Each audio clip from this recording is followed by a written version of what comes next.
Bonjour à toutes et à tous.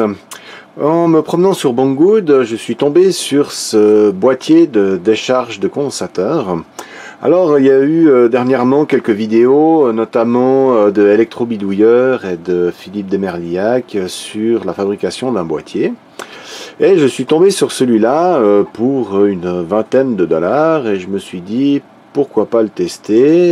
Il est dans un boîtier métallique relativement lourd.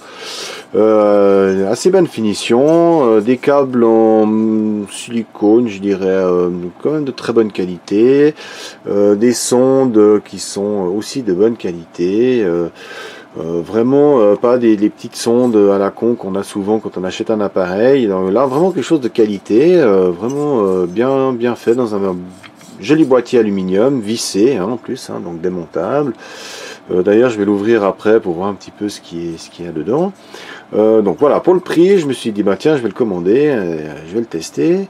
J'avais prévu d'en fabriquer un, alors Philippe, il m'excusera, mais c'était pas sur son modèle que je voulais faire, c'était plutôt celui de Bertrand, là, de Electrobidouilleur, qui était à base uniquement de résistance et de LED bicolore.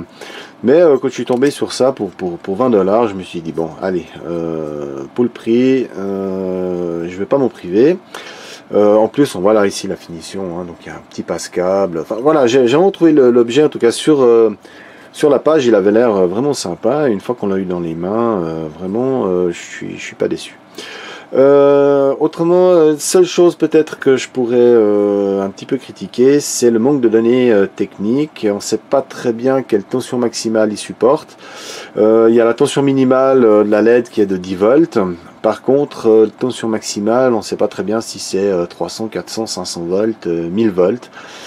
Il n'y a pas d'information. J'ai encore regardé tout à l'heure, là, avant de commencer à faire la vidéo, et j'ai rien vu. Donc peut-être qu'il y aurait un produit similaire sur un autre site qui pourrait nous informer sur la tension maximale. Mais bon, là, partons du principe qu'on est dans les 350 volts grand max sur une alimentation et qu'il est vendu en tant qu'appareil de décharge de condensateur, d'alimentation, d'ampli, de LED, etc., etc.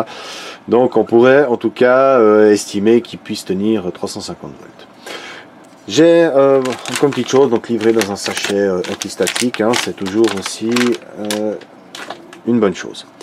Donc pour ce faire, j'ai ici un petit pont redresseur, un condensateur 47 microfarad 400 volts et ici mes deux points de contact pour décharger le condensateur. Alors je vais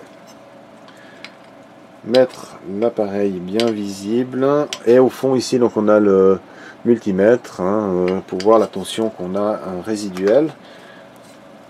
Alors, est-ce que je vais me mettre pour qu'on le voie bien? Voilà, comme ça.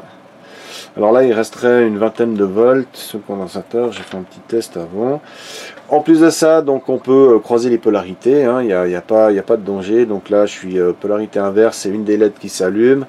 Dans l'autre sens, c'est ces LED. Donc là, on risque absolument de rien faire griller par rapport à...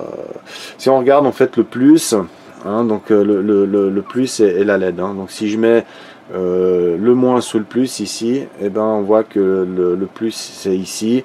Et si j'inverse, donc le moins le plus c'est cette LED qui s'allume. Donc on a en fin de compte toujours la LED qui s'allume du côté du plus.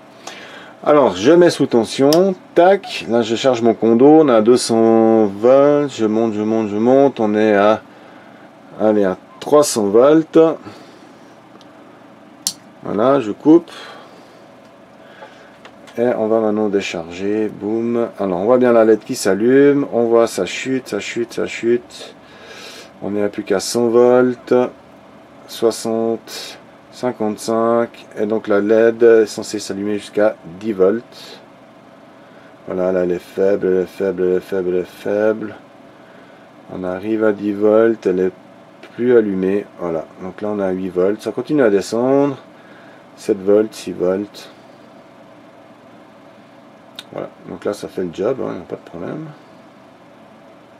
Voilà, plus qu'à 5 volts, donc là on peut toucher, il n'y a plus de danger. Je vais refaire l'expérience cette fois. Donc tac, là je charge, on est à nouveau à 300 volts. Et maintenant je vais inverser les polarités. Tac, donc maintenant c'est l'autre LED hein, qui s'allume.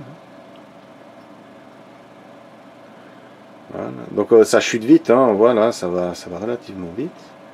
Là, il n'y a plus que 50 volts. Alors normalement dans les appareils c'est censé se décharger, hein, donc il doit y avoir toujours une résistance de décharge, hein, mais on ne sait jamais, donc quand un appareil est en panne, voilà à 10 volts, la LED est éteinte, on n'est plus qu'à 8 volts. Et une fois de plus, hein, on peut toucher, on n'a plus de danger.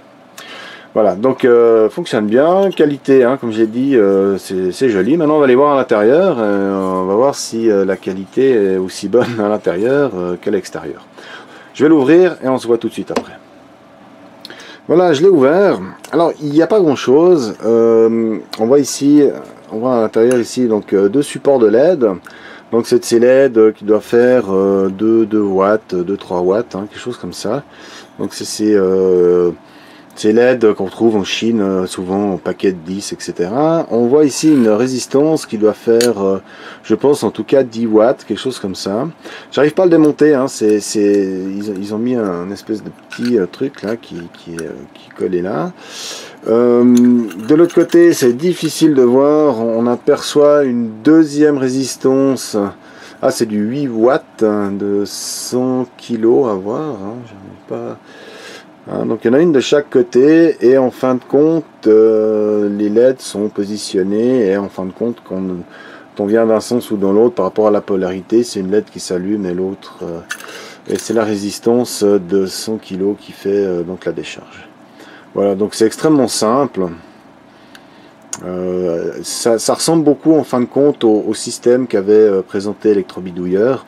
Je vous remettrai sa vidéo sur sa conception parce que ça ressemble beaucoup à ce que lui il avait fait en fait. Voilà, c'est extrêmement simple, vraiment rien de bien compliqué. Donc voilà, donc ça fait le travail, c'est simple. Maintenant, effectivement, 20 $ peut-être pour de résistance de LED. Bon, il y a des sondes de qualité, il y a un joli boîtier, ça a quand même sa valeur. Allez, on va dire que ça vaut quand même la peine.